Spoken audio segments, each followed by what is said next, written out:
और अगर ISD call करनी हो तो कितने लगते हैं? 12 लगते हैं ना।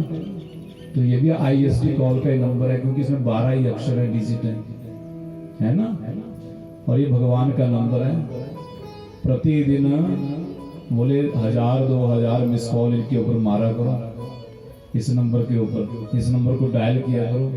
कभी ना कभी हमारे कन्हैया क्या होंगे, मिस कॉल देख ही लेंगे हमारी। भाई मिस कॉल की है तो कर ही लेते जरा कॉल भाई। अब कोई बार बार कॉल करे तो कभी ना कभी तो जवाब देंगे ना।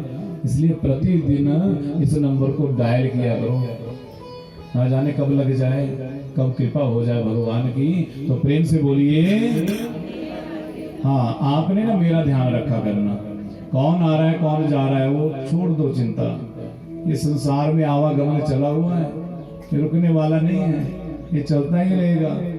हम नहीं भी होंगे तो भी चलने वाला है, जब हम हैं तो भी चल रहा है, हमारे बिना भी चलेगा।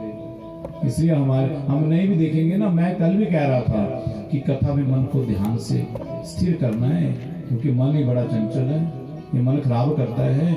इसलिए दुनिया को नहीं देखना, हम किसको देखने आए हैं, किसकी कथा सुनने आए हैं, किसकी आए जी, किनकी कथा सुनने आए हैं? भगवान कन्हैया जी की ना। और वही मेरे कन्हैया देखो हमारे सामने बैठे हुए हैं, बाल गोपाल लड्डू गोपाल बन करके। जब भी लगे ना मन इधर उधर घूम रहा है, उधर देखने को कर रहा है, तब तुरंत इनको देख लेना। हाँ, और इनका नंबर डायल कर देना बैठे बैठे। नंबर बता दिया आपको ना, इस नंबर को डायल करते रहा करो। सब महामंत्र है। संत कहते हैं कि जो व्यक्ति इस मंत्र का जीवन में 5 करोड़ बार जप कर लेता है ना, उसे अवश्य भगवान की प्राप्ति होती है, भगवान मिलते हैं। समझ गए? ये मंत्र दिया उस नन्हे से बालक को, माँ के संग घर आ गया। अब घर में बस माला लेके बैठा रहता, उस मंत्र का जाप करता रहता। और एक दिन क्या हुआ, इनकी माँ जो थी ना वो गाय धोने के लिए जा रही थी। थोड़ा अंधेरा जैसा था, अंधेरे में जा रही थी। गौशाला थोड़ी दूर थी जहाँ गाय बंधती थी। जा रही थी तो मार्ग में एक सर्प पड़ा हुआ था, अंधेरे में दिखाई नहीं दिया। उस सर्प के ऊपर पांव पड़ा और उस सर्प ने काट लिया इसकी माँ को, और वहीं उसकी मृत्यु हो गई। इन्हें पता चला, दौड़े दौड़े आए, माँ का अंतिम संस्कार किया। और अंतिम संस्कार करके फिर जिस मार्ग से वो संत महात्मा गए थे ना, उसी मार्ग से ये भी चल पड़े। चलते चलते घनघोर जंगल में पहुंच गए। जंगल के बीच में क्या देखा, एक बड़ा सुंदर पीपल का वृक्ष, ऐसे वृक्ष था, और वहां एक बड़ा सुंदर सरोवर भी था। तो मन हुआ कि सरोवर में डुबकी लगाई जाए। उसी सरोवर में डुबकी लगाई, स्नान किया, पानी पिया, और वहीं वृक्ष के नीचे बैठ गए ध्यान लगा करके।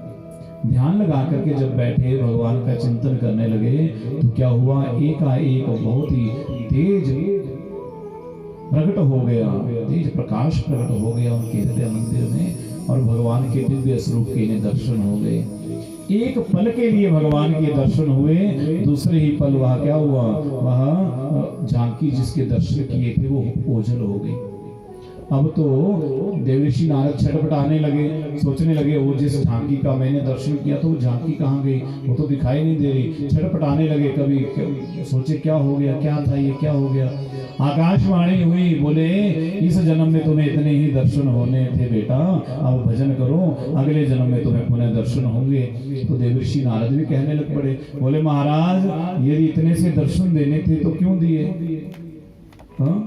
तो भगवान ने कहा, बोले बेटा इसलिए दिए कि कहीं तुम्हें ऐसा न लगे कि संतों ने कहीं झूठ मूठ का कोई मंत्र तो नहीं दिया।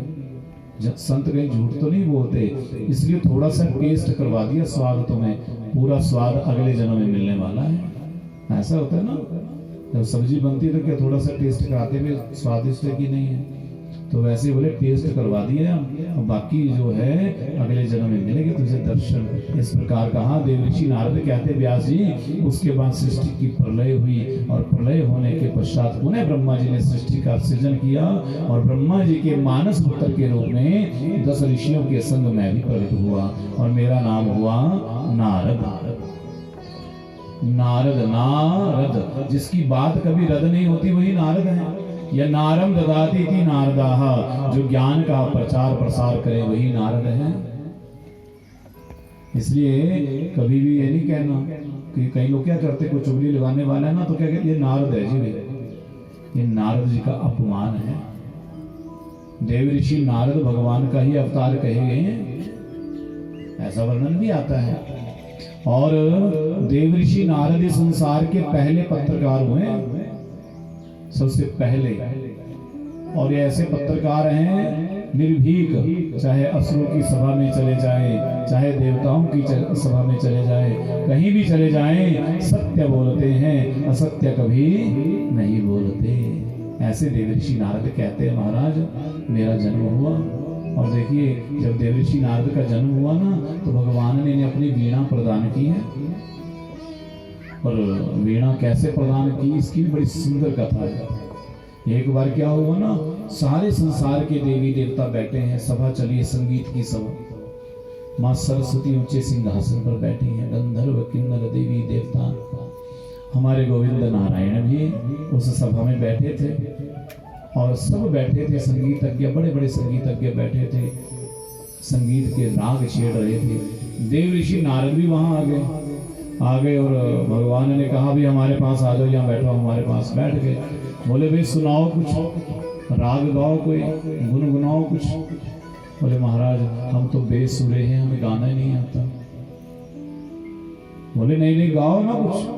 बोले जी हमें गाना नहीं आता, मुझे बिल्कुल गाना नहीं आता, संगीत का ज्ञान नहीं है। भगवान ने डांट दिया। बोले तो यहाँ किस लिए बैठा है, चल भाग यहाँ से, यहाँ संगीतज्ञों की चली है पूरी यहाँ सारी सभा, और तू यहाँ बीच में आ गया, गाना बजाना नहीं आता तो किस लिए आ गया।